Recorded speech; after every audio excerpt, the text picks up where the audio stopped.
नमस्कार। घड़ी में 5 बज चुके हैं। अब समय हो चुका है न्यूज आवर के विशेष कार्यक्रम नेशनल आवर का। आज इस कार्यक्रम में हम बात करेंगे पीएम मोदी के जम्मू कश्मीर चुनावी सभा की, जिसमें उन्होंने जम्मू कश्मीर के क्षेत्रीय दलों पर निशाना साधा है। क्या कुछ कहा है बताएंगे सब कुछ। तो आइए शुरू करते हैं नेशनल आवर।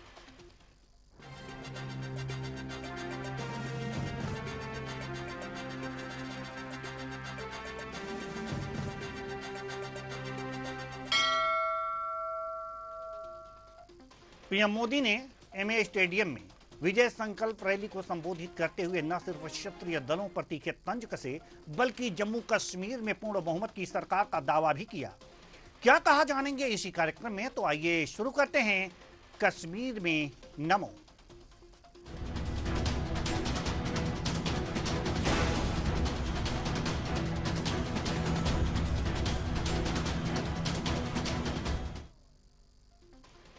प्रधानमंत्री नरेंद्र मोदी विधानसभा चुनाव प्रचार के लिए जम्मू पहुंचे।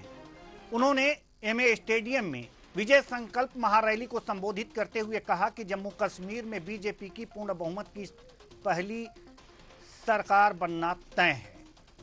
पीएम ने कहा कि बीते दशकों में यहां सिर्फ कांग्रेस, नेशनल कॉन्फ्रेंस और पीडीपी के नेता और परिवार ही फले फूले। और वो दौर याद कीजिए जब सीमा पार से आए दिन गोले बरसते थे, उधर से गोलियां चलती थी और कांग्रेस वाले सफेद झंडा दिखाते थे। जब भाजपा सरकार ने गोली का जवाब गोले से दिया तो उधर वालों के होश उड़ गए, उनके होश ठिकाने आ गए। आज 28 सितंबर है। 2016 में आज की रात सर्जिकल स्ट्राइक हुई थी। भारत ने दुनिया को बता दिया था कि यह नया भारत है, यह घर में घुसकर मारता है। और क्या कुछ कहा, आइए जानते हैं। बीते दशकों में यहां सिर्फ कांग्रेस, नेशनल कॉन्फ्रेंस और पीडीपी के नेता और उनके परिवार बस वो ही फले फूले। आपके हिस्से तो सिर्फ और सिर्फ तबाही आई। ये जो हमारी पीढ़ियां बर्बाद हुई है, इसकी सबसे बड़ी जिम्मेदार कांग्रेस पार्टी है। जम्मू की ये सभा इस विधानसभा चुनाव की मेरी आखिरी सभा है। मुझे बीते हफ्तों में जम्मू कश्मीर के अलग अलग हिस्सों में जाने का अवसर मिला है। जहां भी गया वहां भाजपा को लेकर अभूतपूर्व उत्साह दिख रहा है। जम्मू कश्मीर के लोग कांग्रेस, एनसी और पीडीपी के 3 खानदानों से त्रस्त है। लोग फिर वही निजाम नहीं चाहते जिसमें भ्रष्टाचार हो, नौकरियों में भेदभाव हो। जम्मू कश्मीर के लोग आतंक, अलगाव, खून खराबा अब नहीं चाहते हैं। मर मिटने वालों का कांग्रेस कभी सम्मान नहीं कर सकती। यही कांग्रेस है जिसने 4 दशक तक हमारे फौजी परिवारों को 1 रैंक 1 पेंशन के लिए तरसाया। कांग्रेस ने हमारे फौजियों से झूठ बोला, ये कहते थे कि one rank one pension OROP से खजाने पर बोझ पड़ेगा, लेकिन मोदी ने फौजी परिवारों के हितों के आगे कभी भी खजाने को नहीं देखा है।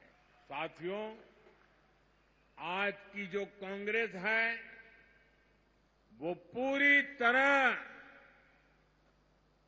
अर्बन नक्सलियों के कब्जे में है। जब विदेशों से घुसपैठिए यहां आते हैं तो न जाने क्या कारण है, कांग्रेस को अच्छा लगता है। तो अभी आपने सुना कि प्रधानमंत्री नरेंद्र मोदी ने जम्मू में क्या कुछ कहा, किस तरह से आरोप लगाए, और उन्होंने ये भी बताया कि इस चुनाव में उनकी यह अंतिम रैली है। आज इसी मुद्दे पर हम चर्चा करेंगे और चर्चा के लिए हमारे साथ जो मेहमान अभी तक जुड़े हुए हैं उनसे आपका परिचय करा दें। आदर्श कटियार जी, प्रवक्ता कांग्रेस, डॉक्टर आलोक सोती, राजनीति विश्लेषक। दोनों मेहमानों का बहुत बहुत स्वागत है हमारे इस कार्यक्रम में। चर्चा की शुरुआत करेंगे आदर्श कटियार जी से। आदर्श कटियार जी, प्रधानमंत्री नरेंद्र मोदी ने जम्मू में जो बातें कही हैं, कांग्रेस पर भी आरोप लगाए हैं, नक्सलियों के साथ, घुसपैठियों के साथ, कांग्रेस का हाथ घुसपैठियों के साथ, इस तरह की अगर जो बात कहें तो उन्होंने कहा ही है, क्या कहेंगे? ये तो देश देख रहा है। मैं सबसे पहले आपके सभी पैनलिस्टों और आपके दर्शकों का अभिनंदन करता हूँ, वंदन करता हूँ। आज पिछले 10 वर्षों से जिस तरीके से डबल इंजन की सरकार चल रही है जम्मू और कश्मीर में, हमने देखा है इस देश में तमाम यूटी को राज्य का दर्जा दिया गया, तमाम यूटी को तमाम सुविधाएं दी गई, लेकिन जम्मू कश्मीर जो एक राज्य था जिसको हमारे तमाम महापुरुषों ने किस तरीके से भारत का अहम हिस्सा बनाया, उसको आज यूटी में बना करके 3-3 राज्य बना दिए गए। तो हमारा सिर्फ इतना ही कहना है कि किसी भी तरीके से जम्मू कश्मीर को उनका हक, उनका अधिकार मिलना चाहिए, उनका यूटी का दर्जा हट करके पूर्ण राज्य का दर्जा होना चाहिए, ताकि तानाशाही की जो सरकार वहां चल रही है वो सरकार खत्म हो। और आज वो वक्त आ गया है, क्योंकि जम्मू और कश्मीर में चुनाव है, वहां की जनता स्वयं देख रही है किसको क्या निर्णय देना है। हम इंतजार करते हैं कम से कम रिजल्ट के दिन तक का। जरूर जम्मू कश्मीर की जनता हमारे साथ खड़ी होगी और जम्मू कश्मीर में एनसी और कांग्रेस गठबंधन की सरकार बनेगी। ठीक है, गठबंधन की सरकार बनेगी, लेकिन बीजेपी तो कह रही है कि हमारी पूर्ण बहुमत की सरकार आएगी। इससे पहले कि प्रदीप भटनागर जी आपसे सवाल लें, आपका परिचय हम दर्शकों से करा दें कि बीजेपी प्रवक्ता प्रदीप भटनागर जी हमारे साथ जुड़ चुके हैं। बहुत बहुत स्वागत है आपका हमारे इस कार्यक्रम में। आदर्श कटियार जी कह रहे हैं कि कांग्रेस और गठबंधन की सरकार जम्मू कश्मीर में आएगी। प्रधानमंत्री नरेंद्र मोदी ने कहा है कि बीजेपी की बहुमत की सरकार आने वाली है। किस तरह से बीजेपी की बहुमत की सरकार आने वाली है?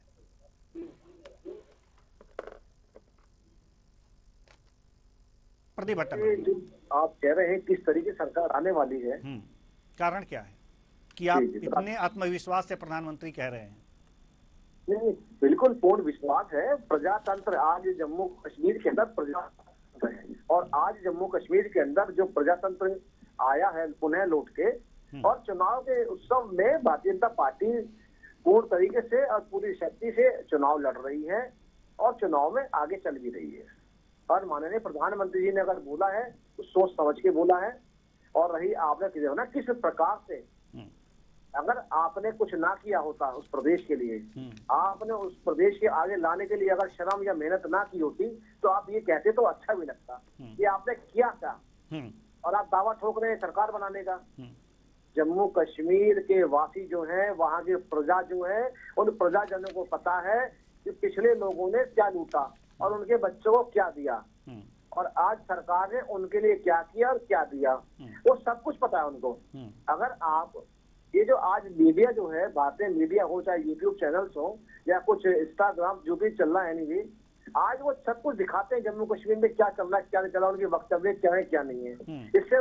इससे छोटी और गंभीर बात क्या होगी, जो पूर्व मुख्यमंत्री रहे इस जम्मू कश्मीर के राज्य के, आज उनको गाली बक्के संबोधन हो रहा है और वहां की जनता गाली बक्के और उन्हें आप शब्द बोल के संबोधन कर रही है। ये तो उनकी इज्जत रही पहली चीज। और अभी आपने चुनाव में भी देखा, लोकसभा चुनाव में ये क्या हुआ, जो पूर्व मुख्यमंत्री थे अपने आप को दिग्गज और जम्मू कश्मीर की विरासत का मालिक मानते थे, जो धारा 370 तक पूरे लाने की बात करते हैं, क्या हुआ उनके साथ, वो चीज आपकी मेरे सामने है। मैं स्पेशली बताता नहीं अच्छा लगूंगा आज। आप चुनाव मोड में है, अब चुनाव से जब नतीजे आएंगे सब आपको दिख जाएगा, किसकी सरकार आ रही है, किसकी नहीं सरकार आ रही है। अगर जो सरकारों में वहां रहे, क्या उन्होंने कोई व्याख्या करी आज तक बैठ के, क्या उन्होंने कुछ बताया हो कि सरकार के हम इस सरकार में हम ये अभियान छेड़ा था और ये अधूरा रह गया, हमें यहाँ पे। बिल्कुल बिल्कुल सही बात आपने कही प्रदीप भटनागर जी। अब आपकी आवाज नहीं आ रही है, हम सीधे रुख करेंगे डॉक्टर आलोक सोती, राजनीतिक विश्लेषक, आपके पास आएंगे। सवाल यह है कि लगातार प्रधानमंत्री नरेंद्र मोदी ये आरोप लगाते रहे हैं जम्मू कश्मीर की अपनी रैलियों में कि जो यहाँ पर क्षेत्रीय पार्टियां हैं, नेशनल कॉन्फ्रेंस, पीडीपी और साथ साथ कांग्रेस पर भी, कि ये पार्टियां फली फूली हैं, परिवार फले फूले हैं, यहां पर विकास के कोई काम नहीं हुए। इन आरोपों में कितनी सच्चाई देखते हैं आप?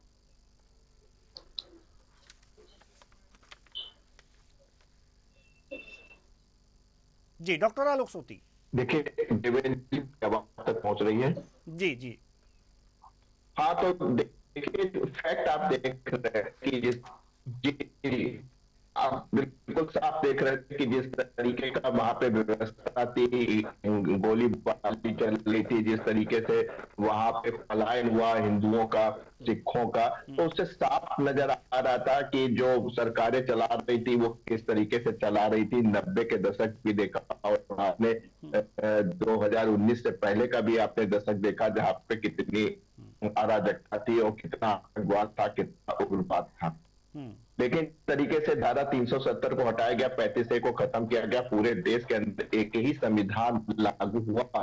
उसके बाद से आपने परिवर्तन देखा, केवल विकास में नहीं आया, बाकी आपने देखा कि आतंकवाद की घटनाओं में भी कमी है।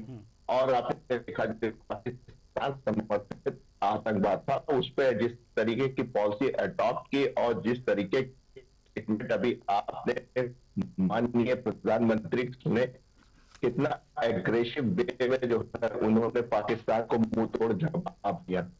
गोली का जवाब उन्होंने जो है गोले से दिया गया। और देखा जिस तरीके की सर्जिकल स्ट्राइक आपने देखी थी पीओके में हुई है, तो वो चीजें हैं और उसका असर 2019 के चुनाव में भी आपने देखा था, 16 की जो हुई थी। तो इस तरीके की जो स्टेटमेंट्स हुए, इस तरीके की वारदात हुई, तो इस तरीके की जो विदेश नीति और डिफेंस नीति में कश्मीर लेखों को परिवर्तन आया, तो वो केवल देश नहीं, साउथ एशिया नहीं, पूरे वर्ल्ड में आप देख रहे हैं कि उसका असर आपको दिखाई पड़ रहा है। पाकिस्तान अलग थलग पड़ा हुआ है, तो ये नीतिगत परिवर्तन थे।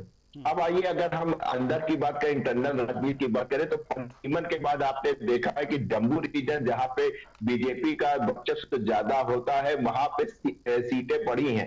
अब 37 और 43 हो गई, ज्यादा पर नहीं आया। वैली रीजन में 43 और 37 है, कुल मिला के 90 है।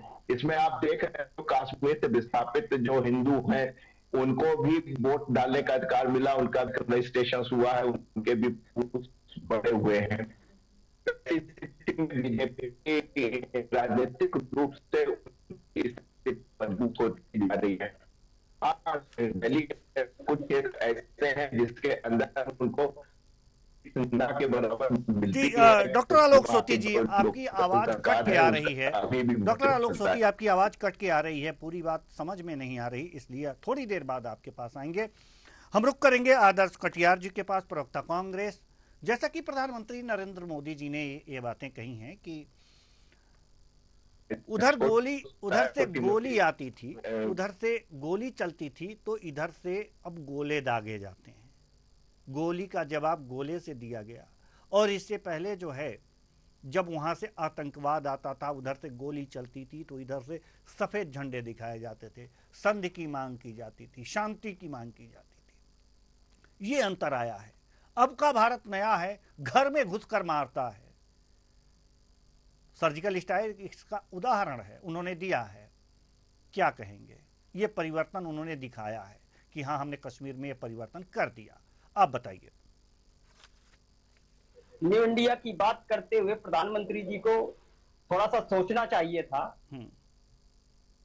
जिस तरीके से 370 हटा करके जम्मू कश्मीर को समृद्ध राज्य बनाने की बात हुई थी, वो पूरे देश ने और जम्मू कश्मीर ने देखा है। हम सिर्फ इतना चाहते हैं कि आज सोनम वांगचुक जैसे लोग जो लद्दाख से बिलोंग करते हैं, आज पद यात्रा करके दिल्ली आना चाह रहे हैं। ऐसी तमाम घटनाएं हैं जिनका हम जिक्र करना चाहते हैं आपके इस मंच के माध्यम से।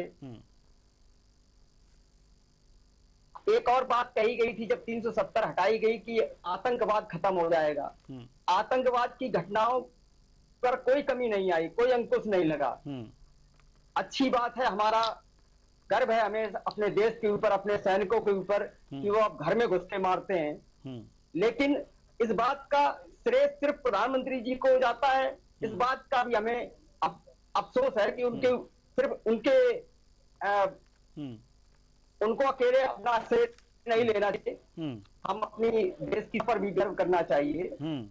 और सबसे अच्छी बात यह है कि इस देश में जब नफरत का माहौल बन रहा हो तो मोहब्बत की बातें जरूर होनी चाहिए। अगर मोदी जी कर रहे हैं तो बहुत अच्छी बात है। हम भी चाहते हैं कि इस देश में मोहब्बत की बातें हो, मोहब्बत के पैगाम जाएं, क्योंकि जम्मू कश्मीर को स्वर्ग का दर्जा दिया गया है इस धरती का, इस देश का सिरमौर है। तो ये बहुत अच्छी बात है। हम आभार व्यक्त करते हैं अपने प्रधानमंत्री जी का, लेकिन सारे श्रेय उनको स्वयं नहीं लेने चाहिए।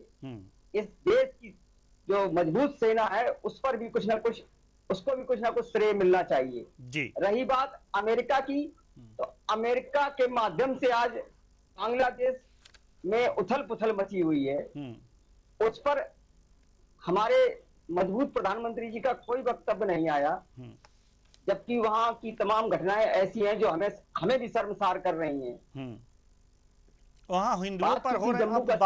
बात आप बांग्लादेश की कर रहे हैं, तो एक बात हम याद दिला दें आपको, कहना नहीं चाहिए चूंकि ये डिबेट का विषय नहीं है, लेकिन आपने बात उठा दी है तो मैं भी ये कहना चाहता हूं आपसे कि कांग्रेस या विपक्ष का कोई नेता हिंदुओं पर हो रहे अत्याचार के बारे में कुछ नहीं बोला है। बोलना चाहिए था आप लोगों को। और राहुल गांधी बाहर गए थे, अमेरिका गए थे। इस बात को, अंतर्राष्ट्रीय विषय है ये, इस बात को विदेशों में रखना चाहिए था। उन्होंने नहीं रखा। क्या रखा उस पर हम नहीं जाएंगे, लेकिन इस बात को रखना चाहिए था। अब चूंकि बात आप ला दी हैं तो मैं कह रहा हूं, नहीं तो डिबेट का ये विषय नहीं है। चलिए प्रदीप भटनागर जी, अभी आदर्श कटियार जी ये कह रहे थे, आदर्श कटियार आदर्श कटियार जी, नहीं, प्रदीप भटनागर जी, हम आपके पास आ रहे हैं। हाँ, मैं पूछ रहा हूँ आदरणीय कुशवाहा जी, जवाब नहीं मिला आपको? कांग्रेस के प्रवक्ता जो साथ बैठे हैं, ठीक है, वो बात को जवाब दे नहीं पाए। नहीं, हमने मौका ही नहीं दिया क्योंकि वो सब्जेक्ट नहीं है। सब्जेक्ट तो नहीं है, सवाल तो आपने पूछ लिया ना उनसे, मगर जवाब उनके पास आया नहीं अभी। नहीं है, जवाब है, वो प्रयास कर रहे हैं जी। अब जवाब ही दे दीजिए। अब प्रदीप भटनागर जी को जवाब चाहिए ही चाहिए, तो अब दे ही दीजिए। नहीं, जवाब चाहिए। ये जवाब दे रहा हूँ क्योंकि जवाब देना जरूरी भी बनता है। आज पूरा देश विदेशी मामलों में, चाहे वो बांग्लादेश का मामला रहा हो, चाहे श्रीलंका का मामला रहा हो, कांग्रेस पार्टी और कांग्रेस पार्टी के सभी नेताओं ने एक स्वर में कहा कि हम अपने देश के प्रधानमंत्री जी के साथ हैं, तो जो निर्णय लेंगे हम उस निर्णय को स्वीकार करेंगे। इससे बड़ी और क्या बात कही जा सकती है? चलिए ठीक है। बांग्लादेश में हिंदुओं के निराधार को कांग्रेस समर्थन उसके विरोध में खड़ी होती कि नहीं, हाँ या ना? एक जवाब दे दीजिए, बात खत्म हो जाए। आदर्श कटियार जी, आदर्श कटियार जी, जी डॉक्टर आलोक सोती जी ने नहीं आई है। नहीं, उन्होंने ये नहीं, डॉक्टर आलोक सोती जी ने ये कहा है कि बांग्लादेश में हिंदुओं पर जो अत्याचार हो रहा है उसके विरोध में कांग्रेस है या नहीं है? हाँ या ना? बिल्कुल विरोध में है। हमारे नेताजी ने स्पष्ट ट्वीट में लिखा है कि हम और हमारी पूरी कांग्रेस विदेशी मामले जो भी होंगे, चाहे वो बांग्लादेश का हो चाहे श्रीलंका का हो, हम अपने प्रधानमंत्री जी के साथ में हैं। और इससे बड़ी बात क्या कह दी? चलिए ठीक है, चलिए ठीक है आदर्श कटियार जी। देखिए ठीक है, ठीक है, ठीक है। एक चीज और आपने बात कही है, आतंकवाद कम नहीं हुआ है धारा 370 हटाए जाने के बाद भी। क्या पत्थरबाज दिख रहे हैं आपको 370 हटाए जाने के बाद? कटियार जी आपसे मैं पूछ रहा हूं, आपने ही कहा है कि वहां आतंकवाद कम नहीं हुआ है, खत्म नहीं हुआ है। खत्म नहीं हुआ है, कम हुआ है ना? पत्थरबाज हटे हैं कि नहीं हटे हैं, ये बताइए। सिर्फ पत्थरबाजी को ही आप आतंकी घटनाएं मान रहे हैं? नहीं, कम हुआ है कि नहीं इस बात को मानिए। नहीं, आप आतंकवादी घटना नहीं मान रहे हैं? नहीं, आप कहा तो ये गया था नोटबंदी के टाइम पे कि सारी आतंकवाद की समस्याएं खत्म हो जाएंगी, जब नोटबंदी करी गई थी। हमें तो अफसोस है इस बात का कि देश ने नोटबंदी झेली, उसके बाद भी आतंकवाद खत्म नहीं हुआ। चलिए ठीक है। प्रदीप भटनागर जी। जी आदरणीय शिवा जी, जब भारत के अंदर नोटबंदी हुई तो बर्बाद कौन हुआ? पाकिस्तान बर्बाद हुआ। जब देश में जीएसटी लगी तो सबसे ज्यादा बर्बाद कौन हुआ? पाकिस्तान बर्बाद हुआ। आज आटे के लाले कहाँ पड़े हुए हैं? पाकिस्तान में पड़े हुए हैं। मगर समस्या ये है कांग्रेस के नेताओं को और कांग्रेस के मुखिया को भारत से कुछ लेना देना नहीं है, भारतवासियों से कुछ लेना देना नहीं है, इनको हिंदुओं से कोई मतलब नहीं है, इन्हें केवल वोट बैंक के लिए यूज करना है बस। अगर ये सच्चे इंसानियत इनमें होती तो शांति की करते हैं, गंगा जमुना तहजीबी की बात सिखाते हैं डिबेटों में बैठ के कांग्रेस के नेता, तो अमेरिका में वो कहाँ चला गया था? गंगा जमुनी तहजीब कहाँ चली गई थी? इंसानियत कहाँ चली गई थी? वहां नजर नहीं आई थी। आज अपने देश की बुराई कर रहे हैं, ये क्या कर रहे हैं? आतंकवाद की बात कर रहे हैं। थोड़ा उनका जम्मू कश्मीर के अंदर कैसा चुनाव गए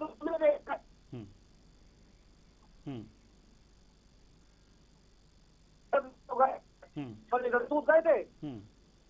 विश्वा जी बता दीजिए इनको आप। ठीक है, ठीक है। कटियार साहब कुछ कहना चाह रहे हैं? जी कटियार साहब। मैं सिर्फ इतना कहना इससे बड़ी उपलब्धि क्या होगी? मैं सिर्फ कटियार इतना कहना चाह रहा हूँ, कांग्रेस पर आतंकवाद के खिलाफ आप टिप्पणी कर रहे हो, जिसने अपने इतने महान नेता खोए। हमने अपने वर्तमान उस समय प्रधानमंत्री थी श्रीमती इंदिरा गांधी जी, उनको खोया। राजीव जी को खोया, वो वर्तमान में प्रधानमंत्री थे। खोया था हमने क्यों खोया? झीरम घाटी में तमाम शहीद क्यों खोया ये बताओ देखे हैं, और उसके बाद आप हमारे ऊपर उंगली उठा रहे हैं। आतंकवाद इस देश का नहीं पूरे विश्व का नासूर है और हमेशा मानवता शर्मसार करता है। हम और हमारी कांग्रेस सदैव अरे पूरा जवाब देते नहीं हो यार। आतंकवाद के खिलाफ खड़ी है। इंदिरा गांधी कैसे खोया? अरे इंदिरा गांधी कैसे खोया आपने? जवाब है हमने नहीं खोया, पूरे देश ने खोया है। हमने अकेले नहीं खोया, इंदिरा जी को देश ने खोया और राजीव जी को भी देश ने खोया है। झीरम घाटी में जो शहीद हुए हैं उनको भी पूरे देश ने खोया है। अगर इतने आतंकवाद में खो दिए तो आपने आतंकवाद खत्म करने के लिए क्या करा? आप देश तुमसे पूछती है कि आपने अगर 2 नेताओं की आतंकवादियों से शहीदी कराई है तो आपने उन आतंकवादियों के लिए क्या करा? सोनिया गांधी को तो आंसू आते हैं कोई आतंकवादी मरता है तो शहीदी कैसी है आपकी? क्या जवाब है आपके पास? आज जम्मू कश्मीर में शांतिपूर्ण तरीके से चुनाव हो रहा है, कांग्रेस दुहाई भी है, क्या शांति की है? ये लोग देखिए, जैसे कांग्रेस बर्बाद हो रही है उसी प्रकार पाकिस्तान बर्बाद हो रहा है, या पाकिस्तान जैसे बर्बाद हो रहा है वैसे ही कांग्रेस बर्बाद हो रही है। अगर कांग्रेस अपने तर्क वितर्क कभी भी अच्छे से नहीं रख पाती है लाइव डिबेट में, आप किसी भी चैनल पे चले जाइए, जितने भी प्रवक्ता कांग्रेस के बैठते हैं, नेता बैठते हैं, कभी सही नहीं दे पाते हैं। क्योंकि वो हमेशा एक समुदाय को खुश रखना चाहते हैं, धारी सत्ता लाना चाहते हैं, आप इधर चीजें बर्बाद करना चाहते हैं। देश की फौज को जो गाली बकते हैं, गुंडा बोलते हैं, आज वो कह रहे थे देश के उसको धन्यवाद। भाई फौज तो देश की पहले फौज है, सरकार है। अगर फौज है तो हम हैं, और वो नहीं है तो हम नहीं है। तो सबको समझनी पड़ेगी बातें, तो अपने नेताओं को कृपया समझाएं आप। चलिए आदर्श कटियार जी, आप कुछ कहना चाहेंगे या हम आगे जाएं डॉक्टर आलोक सोती जी के पास? मैं ये कहना चाहता हूँ, आतंकवाद का जो खिलाफ जो कानून बनाया गया वो कांग्रेस ने दिया। आतंकवाद के खिलाफ जितनी भी आज तक कार्रवाइयां हुई हैं, उन सारी कार्रवाइयों में कांग्रेस के नियम और कानून। यार बीच में क्यों बोलते हो? मैं चुपचाप हो जाता हूँ। फेल क्यों रहे आप? आज पाकिस्तान के आगे हाथ बांधे क्यों खड़े रहे? अरे आप पाकिस्तान के आगे नहीं निकलना चाहते हो? पाकिस्तान के आगे आओ, क्यों मरवाते रहे? ये देश बहुत समृद्ध है, पाकिस्तान से आगे आइए। शहीद क्यों कराते रहे? पाकिस्तान से आगे कहाँ जाए? शहीद क्या तो आप कह रहे हो दो आतंकवादी में पाकिस्तान से बाहर ही नहीं निकलना चाहते हैं। मैं चुपचाप हो जाता हूँ जब आपका नंबर आता है, मैं बीच में नहीं बोलता हूँ। आप हमारी हर बात को सुन रहे हैं। जवाब आप सही जवाब नहीं दे रहे ना। अरे जवाब आप सुननी नहीं चाह रहे हो। मैं बता तो रहा हूँ, आतंकवाद निरोधी कानून लाने वाली कांग्रेस है। आज तक आतंकवाद पर जितनी भी कुठाराघात हुए वो सिर्फ कांग्रेस की सरकारों ने किए। आप सुनने ही नहीं चाहते हो। क्या मुझे सवाल का जवाब देंगे आप? हाँ बिल्कुल, आप सवाल पूछिए, मैं जवाब दूंगा। आप पाकिस्तान चले जाते सुन लो, आधी रात को सुप्रीम कोर्ट में किसके छुड़वाने के लिए गए थे फांसी? किसकी फांसी रुकवाने के लिए गए थे? कांग्रेस के वकील, कांग्रेस के नेता किसकी फांसी छुड़वाने के लिए गए थे सुप्रीम कोर्ट आधी रात को? बताइए मुझे आप, अगर आपने कानून बनाया है तो। चलिए मैं आपको बता दूं, वकालत कांग्रेस नहीं कर रही है, वकीलों के भी अपने काम है। इस देश में, इस संविधान में स्पष्ट है, कोई देशद्रोही या कुछ भी हो उसको भी वकील मिलने का प्रावधान है। अगर कोई वकालत कर रहा है, अपने प्रोफेशन में वो जा रहा है, इसमें कांग्रेस की कौन सी बुराई है? वो चीज अलग है। कांग्रेस ने उनको क्यों नहीं निष्कासित किया? आज भी है, आज भी तमाम ऐसे मुद्दे उठे हैं। मेंबर बनाए रखे उनको, हिम्मत नहीं कांग्रेस के अंदर रखते हैं जाकर के, इसमें कौन सी बुराई हो गई? चलिए आदर्श कटियार साहब थोड़ा सा तैयारी करके आया कीजिए, जरूरी है। डॉक्टर आलोक सोती, हम आपके पास आना चाहेंगे।